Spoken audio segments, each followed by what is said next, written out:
Look at your hand right now. Somewhere on it or somewhere near you, there is probably a piece of gold. A ring, a watch clasp, a tiny stud in an earlobe. You barely notice it anymore. It has become background noise, a metal so common in jewelry stores that you can walk past a window full of it without breaking stride. But the real answer to how this happened is far stranger than you think. Gold did not become valuable because someone decided it should be. Nobody sat down 10,000 years ago and declared this yellow rock the measure of all things. Something else happened first. Something quieter, something almost accidental. A human being walking along a riverbed looked down and saw a color that did not belong. That single moment changed the trajectory of the species. Every war fought over treasure. Every wedding ring exchanged at an altar. Every gold medal hung around an Olympic athlete's neck. It all traces back to a person who had no concept of money, no concept of banking, no concept of economics at all, simply crouching by a stream and staring at something that glittered. Why gold? Of all the minerals scattered across the Earth's crust, why did this one seed itself so deeply into human meaning? To understand that, you have to go back further than most history classes ever go. Before writing, before farming, before cities. Back to a world where your ancestors were foragers, moving with the seasons, reading rivers and forests the way you read a phone screen. Their intelligence was not lesser than yours. It was aimed at different problems. Where is the water? Where is the food? What is dangerous? What is not? And somewhere inside that constant scanning of the environment, something about bright, reflective objects began to matter. Researchers who study visual attention have found that the human eye is drawn disproportionately to high-contrast, high-luminance objects. Psychologist Vanessa Lobuy, who studies how infants respond to visual stimuli, has documented that very young children fixate longer on shiny surfaces than on matte ones, long before they have any language to explain why. Babies who have never seen a coin, never heard the word wealth, still reach for the object that catches the light. That is not culture. That is wiring. One leading theory, discussed by researchers studying the evolution of visual preference, ties this bias back to water. For a forager, the glint of sunlight on a wet surface often meant one thing: a water source nearby, or fish scales catching the light beneath the surface. Survival depended on noticing that flash.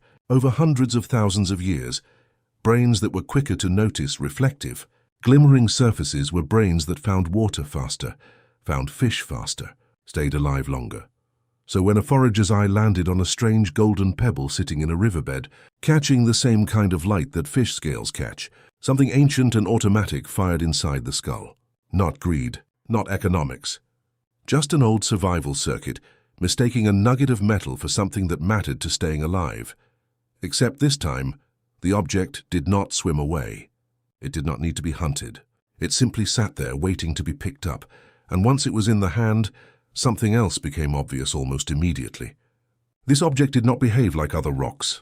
Most of what your ancestors touched in a riverbed was ordinary stone, dull and grey, or clay that crumbled between the fingers. But native gold, the kind that occurs in nature without any refining, is different. It is soft enough to bend with bare hands. It can be hammered flat without cracking.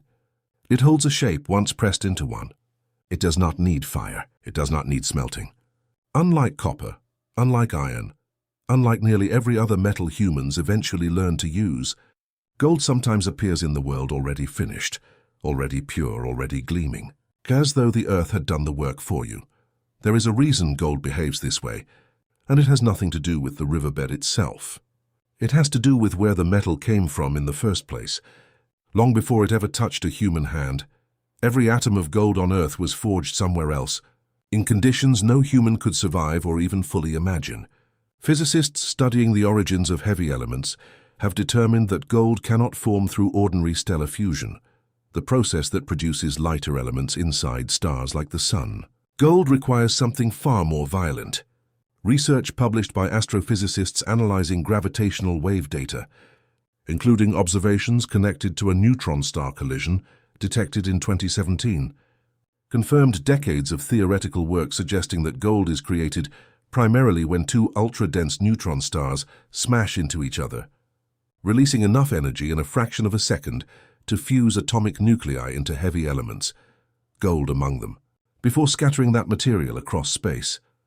That debris eventually became part of the swirling cloud of dust and gas that condensed into our solar system billions of years later. Every gold nugget your ancestors ever pulled from a riverbed had already survived a stellar collision, a multi-billion-year journey through space, and the formation of an entire planet before it ever caught a human eye.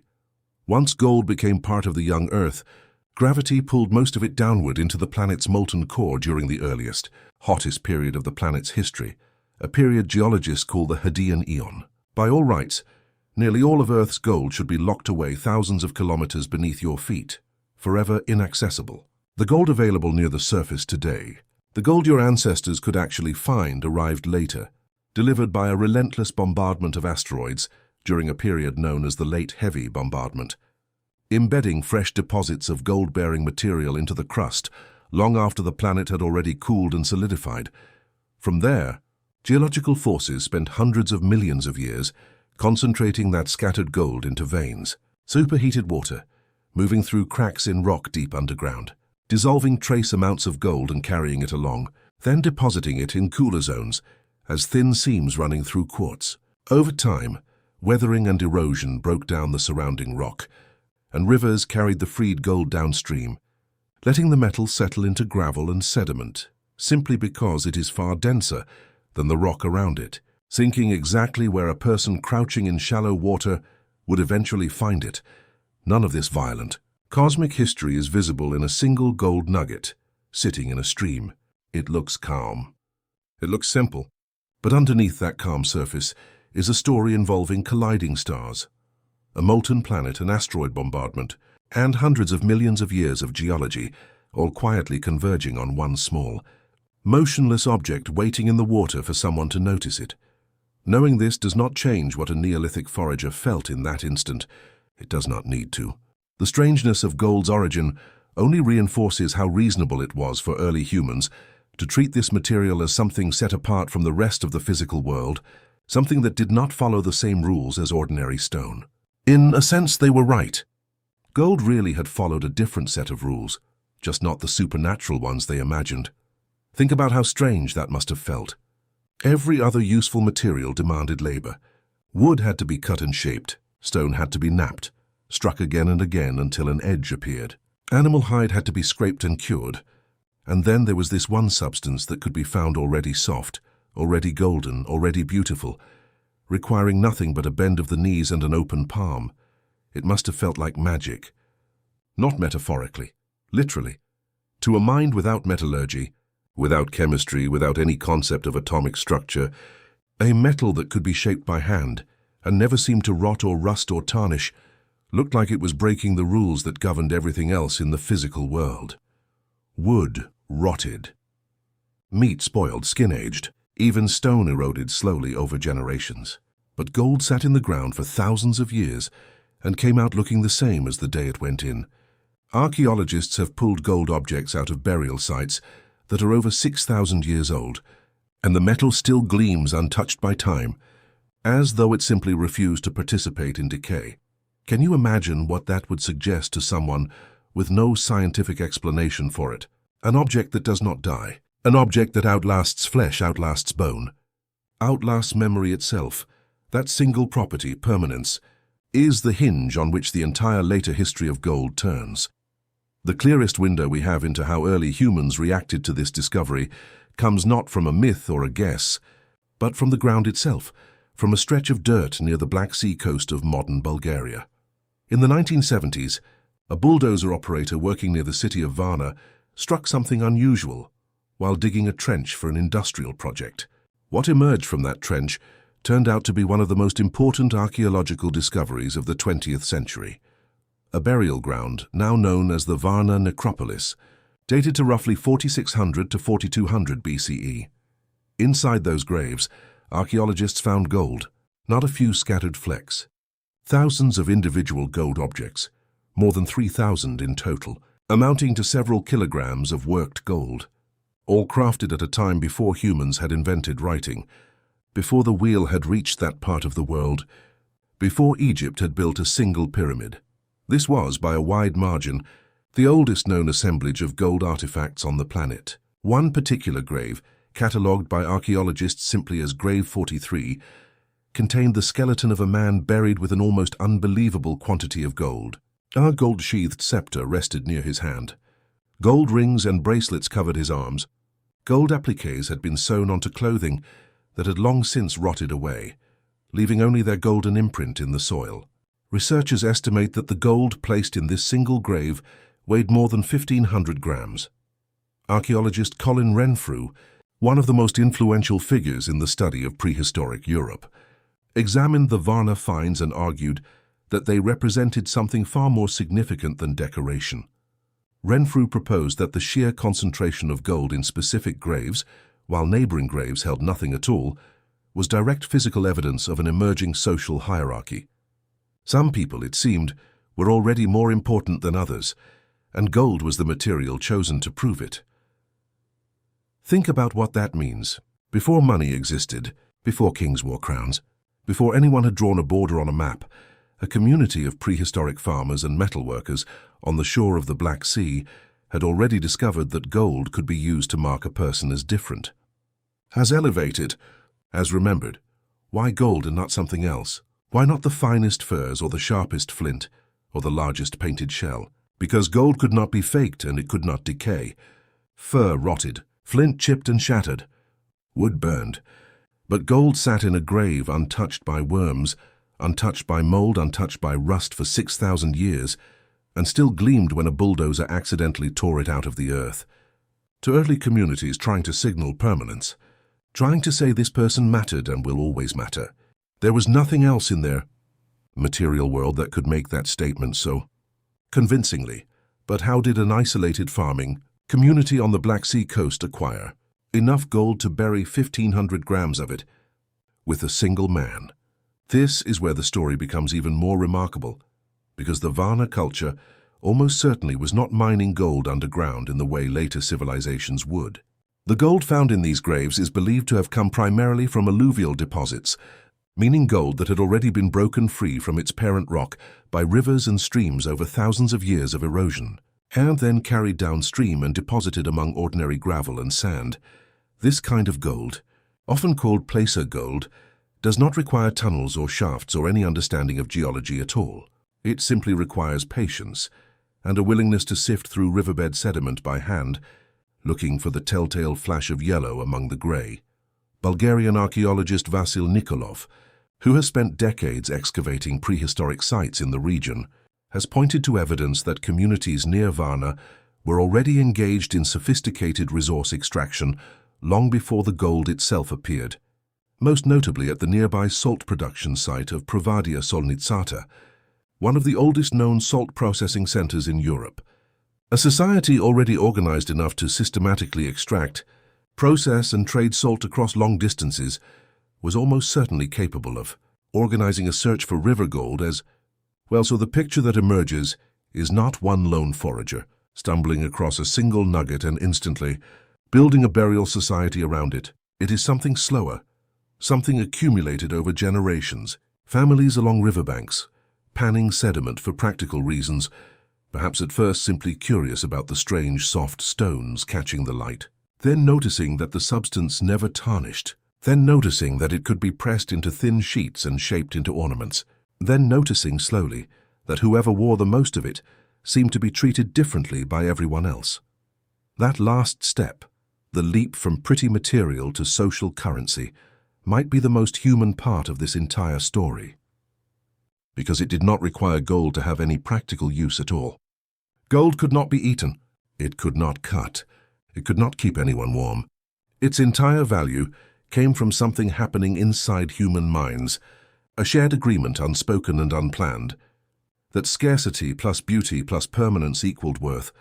And once that agreement took hold in one small community by the Black Sea, it never really let go of the species again. Move forward a few thousand years, and the same instinct shows up on the other side of the world. Entirely independent of anything happening in the Balkans, in ancient Egypt, gold was called nub, and it was so closely associated with the sun god Ra that Egyptians described the flesh of their gods as being made of it. Pharaohs were buried in gold death masks, not because gold was rare in the region. The eastern desert and Nubia held rich deposits, but because gold's refusal to tarnish made it the perfect material to represent a body meant to last for eternity. In Mesoamerica, cultures that had no contact whatsoever with Egypt or the Balkans arrived at strikingly similar conclusions. The Inca referred to gold as the sweat of the sun and treated it not primarily as wealth to be spent, but as a sacred substance connected to the divine, used in temples and ceremonial objects rather than everyday trade. Three separate human populations, separated by oceans and thousands of years, independently decided that this particular yellow metal deserved a connection to something eternal, something godlike, something beyond ordinary decay. That is not coincidence. That is the same ancient perceptual bias, the same reward circuit tuned to bright reflective surfaces, running through different brains, shaped by the same evolutionary pressures, arriving again and again at the same conclusion. Neuroscientist Wolfram Schultz, whose research on the brain's dopamine reward system reshaped how scientists understand motivation and value, has shown that the human brain releases dopamine not just when we receive a reward, but when we anticipate one, particularly when that reward is uncertain, novel, or unusually salient. A glinting object catching sunlight in an unexpected place, a riverbed, a cave wall, a scatter of ordinary gravel, fits that description almost perfectly. It is novel. It is uncertain. It stands out violently against its dull surroundings. Your ancestors' brains were not built to resist that kind of signal. They were built to chase it. Scarcity plays its own role in this reaction, separate from the simple visual pull of a glint on the water. Social psychologist Stephen Werkle ran a now famous experiment decades ago in which people rated identical cookies as more desirable and even better tasting when they were presented from a jar containing only 2 cookies rather than a jar containing 10. Nothing about the cookies themselves had changed. Only the perceived availability had changed, and that alone was enough to shift how valuable people judged them to be. Gold arrived already carrying that scarcity built into its very geology. It did not require a marketing campaign to seem rare. True native gold, sitting exposed and ready to be picked up without smelting, is genuinely uncommon compared to ordinary stone, clay, or wood. A forager might walk for days along a riverbank and find nothing at all, then finally spot one small nugget catching the light. That rarity, combined with the visual pull of the shine itself, created a kind of perfect psychological storm. An object that was both instantly eye-catching and difficult to obtain. Exactly the combination research on scarcity suggests the human mind is wired to prize most highly. Layer that scarcity effect on top of the dopamine-driven attraction to novel, glinting objects, and on top of gold's genuinely unusual refusal to corrode, and you start to see why this particular metal, out of everything scattered across the Earth's surface, became the one substance that so many unconnected human societies independently decided was worth building rituals, hierarchies, and entire economies around. Here is where the story takes a turn you might not expect. You have probably heard the old claim that magpies are helpless thieves, unable to resist stealing anything shiny they find, dragging rings and foil and loose coins back to their nests simply because the glare of it overwhelms them. It is one of the most repeated pieces of folk wisdom about the natural world. It also turns out to be false, at least for magpies. A study led by researcher Tony Shepard at the University of Exeter tested this exact claim under controlled conditions, presenting magpies with shiny objects alongside food. The results surprised almost everyone who had grown up believing the myth. The magpies in the study did not show any particular attraction to shiny items. If anything, many of the birds appeared cautious around them, approaching more slowly than they approached dull, ordinary objects. So if it is not universal across the animal kingdom, and it is not simply a magpie instinct that humans inherited by analogy, then the shine-seeking behavior your ancestors displayed by that riverbed looks even more specific to something happening inside the primate brain, and specifically inside the human brain, rather than being some general law of nature that applies to every creature with eyes. That reframes the whole discovery. It was not that gold was universally irresistible to anything with a nervous system. It was that something particular about the human visual and reward system, shaped by hundreds of thousands of years of foraging for water, For ripe fruit with its own telltale sheen, for the wet gleam of fish beneath a river's surface, made this one species uniquely primed to fixate on a soft yellow metal that most other animals would walk straight past without a glance. Out of every creature that has ever walked along a riverbed containing gold, it was your species, and only your species, that stopped, picked it up, and eventually built entire civilizations around the decision to keep it. Once that decision took hold in one place, it did not stay contained. Halfway across the world from Varna, in the deserts flanking the Nile, ancient Egyptians were undergoing a strikingly similar process. Though separated from the Balkans by thousands of kilometers and centuries of time, Egypt sat beside some of the richest gold-bearing regions in the ancient world, particularly in the deserts of Nubia to the south, a name some historians believe may even derive from an ancient Egyptian word associated with gold itself. Geologist and Egyptologist Rosemarie Clem spent decades mapping ancient mining sites across this region, documenting more than 100 separate locations where Egyptians extracted gold. Some worked continuously for over 1,000 years. Unlike the alluvial gold likely gathered by early communities near Varna, many of these Egyptian sites required real engineering. Workers crushed gold-bearing quartz by hand using stone hammers, ground the fragments into powder, and washed the powder to separate the heavier gold flakes from ordinary rock dust. A laborious process that could occupy entire settlements built specifically to service a single mine. This was organized, state-directed extraction on a scale the earlier riverbank foragers could never have imagined. Egyptian records list gold shipments arriving at the royal court from expeditions into Nubia, and diplomatic letters exchanged between Egyptian pharaohs and neighboring kings during the 14th century BCE, now known as the Amarna letters, repeatedly reference Egypt's seemingly limitless gold supply, with foreign rulers writing directly to request more of it, apparently under the impression that gold in Egypt was as common as dust. That impression was not entirely wrong. Egyptian hieroglyphic texts describe gold as the flesh of the gods, a substance believed to run through the veins of the sun, god Ra himself. Pharaohs were mummified with gold covering the face and hands, specifically because gold's refusal to corrode made it the only material considered worthy of representing a body meant to remain intact for eternity in the afterlife. Move east far beyond Egypt's borders, and a similar pattern emerges independently again. Archaeological finds from Shang Dynasty China, dating back more than 3,000 years, include worked gold ornaments, though gold played a smaller ceremonial role there compared to jade, which held a comparable position of reverence in early Chinese culture. Even where gold was not the primary sacred material, its rarity and resistance to tarnish still marked it as something set apart from ordinary metal, reserved for ornamentation connected to status and ritual rather than daily tools. And move south into West Africa, and you find one of the most economically consequential gold stories in human history, unfolding along ancient trade routes that predate European contact by centuries. Communities associated with the Wangara trading networks controlled access to gold deposits in the region of present-day Mali, Ghana, and Guinea, and for hundreds of years that gold moved north across the Sahara by camel caravan, traded for salt mined from deposits like those at Tagaza, in quantities so vast that later medieval chroniclers described West African kingdoms as almost mythically wealthy. One ruler from this region, Mansa Musa of the Mali Empire, became so famous for his gold that medieval European and Middle Eastern mapmakers began depicting him on world maps centuries later, holding a golden orb, marking the location of his empire as a place worth remembering purely because of the metal it commanded. None of these societies, Varna, Egypt, Shang China, the Wangara trading kingdoms, communicated with one another when their relationships with gold first took root. There was no shared myth passed hand to hand across oceans.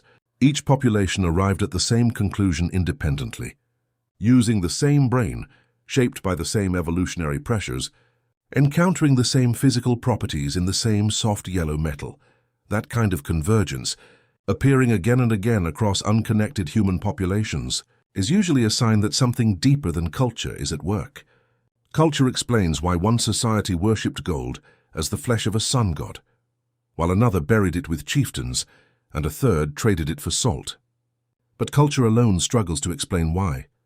Out of every mineral available to early humans, this particular one kept getting chosen over and over by people who had never heard of each other.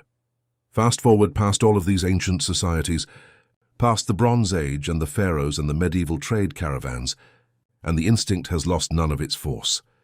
In January of 1848, a carpenter named James Marshall was building a sawmill along the American River in California when he noticed small flecks catching the morning light in the water below.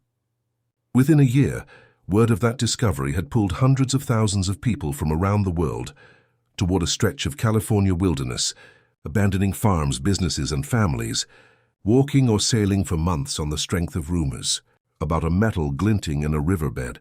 Historians studying the California gold rush have noted that the vast majority of people who rushed toward the goldfields never found enough to make their fortune, and many lost everything they had brought with them in the attempt.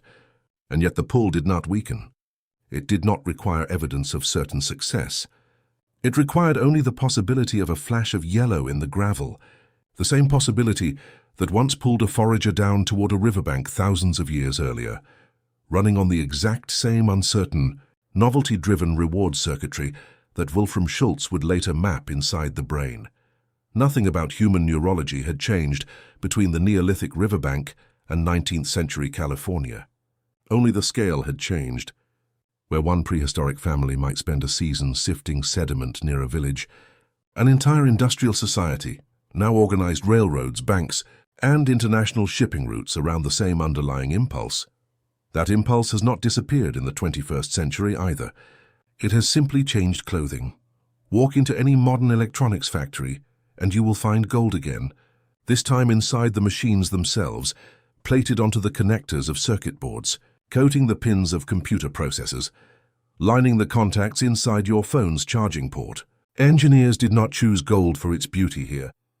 They chose it because it does not oxidize, because it conducts electricity reliably even after years of exposure to air and moisture, because the very same permanence that convinced a Bronze Age community to bury it with their dead is precisely the property that makes it irreplaceable in modern circuitry.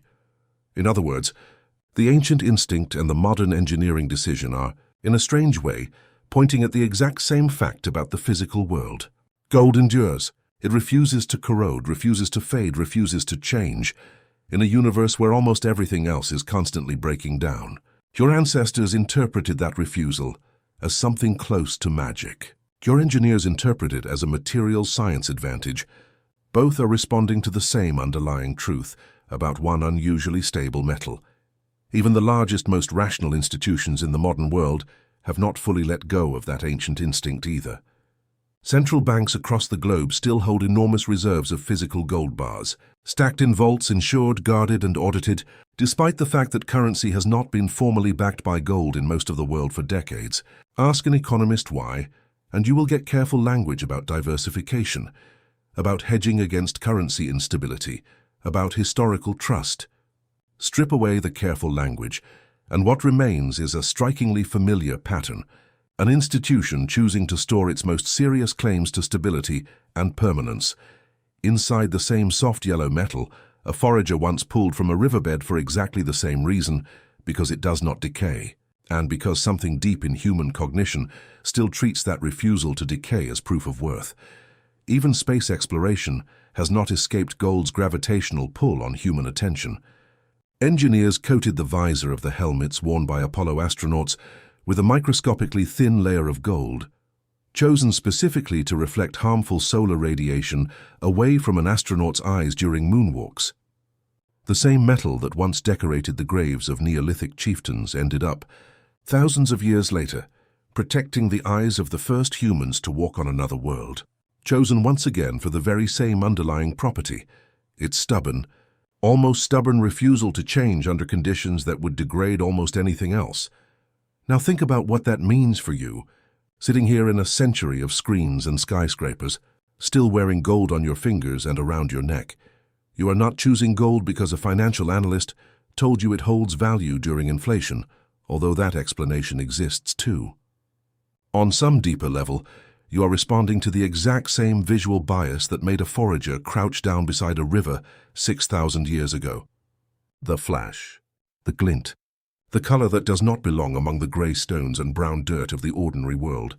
Jewelers understand this instinctively, even if they have never read a neuroscience paper. Store lighting is engineered specifically to maximize the sparkle of polished metal and cut stone, because that sparkle is doing precisely what it did in a Neolithic riverbed, hijacking an ancient piece of visual machinery that was never designed for shopping malls, but fires exactly the same way regardless of the century it finds itself in. Even outside of jewelry, the pattern holds. Trophies are gold. Medals are gold. The color shows up again and again anywhere a culture wants to say, this is the best. This is what matters most. This deserves to be remembered. Bronze for third place. Silver for second. Gold reliably without exception for the peak.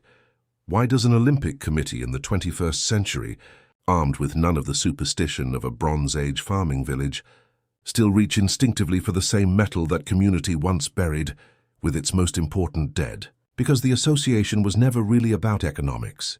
It was about permanence, about marking something as beyond the reach of ordinary decay, and that instinct was written into human cognition long before anyone invented a coin.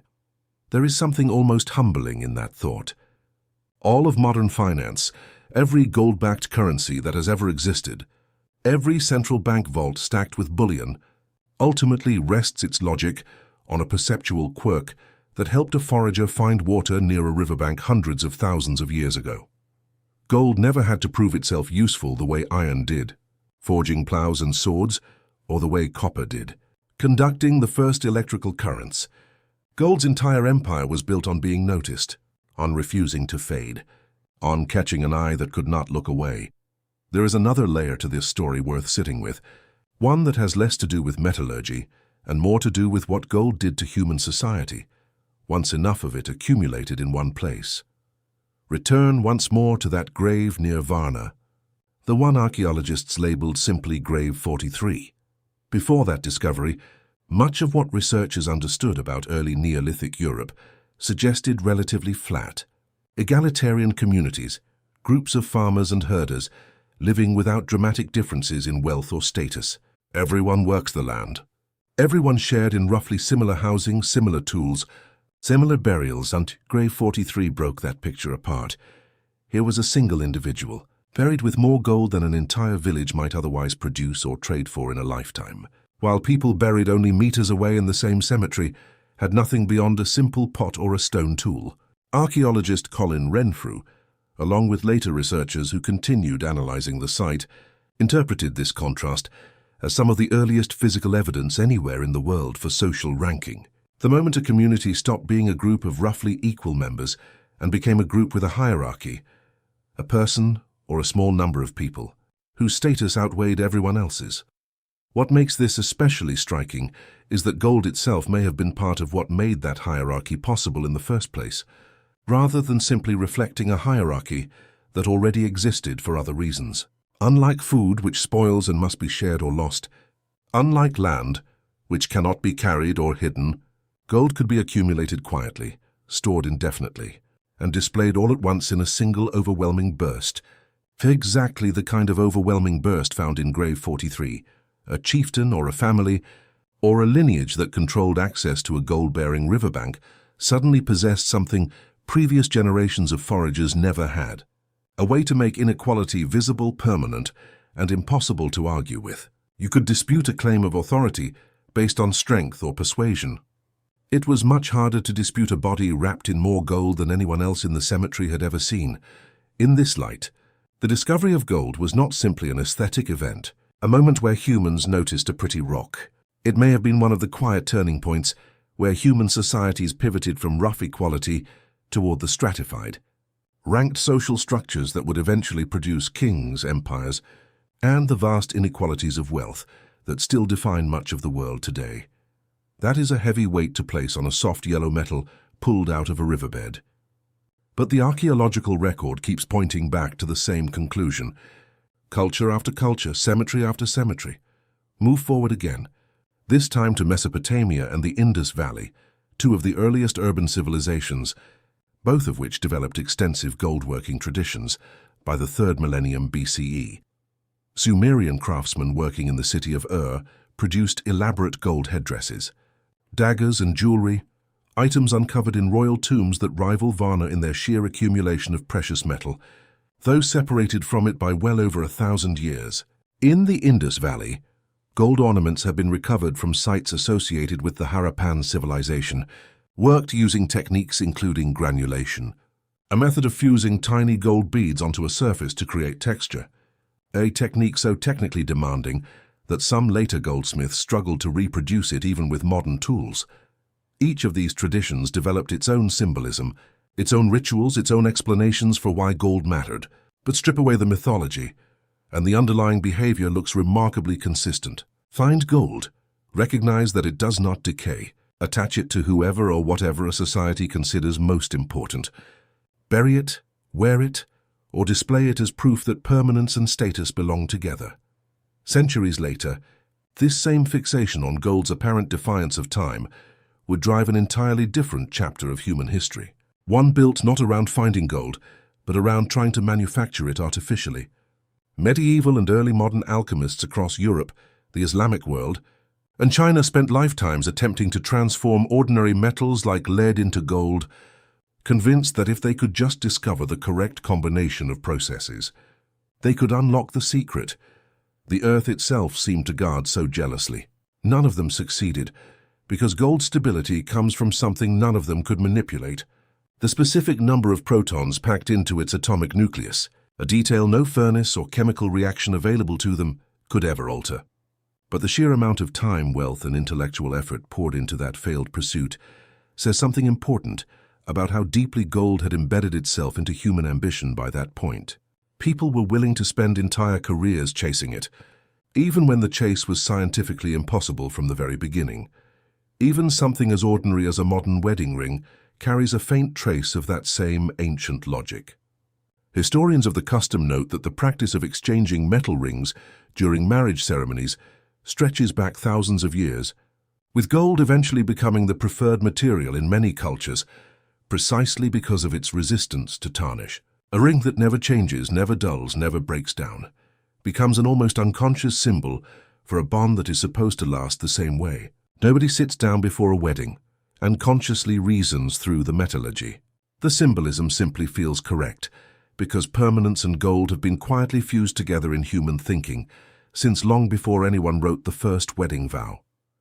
So the next time you see gold, on a wrist, in a display case, catching the light through a window as you walk past without a second thought, consider what is actually happening in that half-second glance. A visual system older than language is registering a flash of reflected light and quietly, automatically, tagging it as something worth paying attention to. You did not decide that gold matters. Somewhere back along an unbroken chain of ancestors, stretching to a riverbed near the Black Sea and to countless other riverbeds across every inhabited continent, something in the human brain decided it long before you were born, and simply handed the conclusion down to you. Generation after generation, wrapped in ritual, buried in graves, hammered into crowns, sealed inside bank vaults, until it finally reached your hand. Look at it again. That ring, that clasp, that tiny stud catching the light. It is not just decoration. It is a message from a forager who has been dead for 6,000 years and who is still somehow telling you exactly what to notice.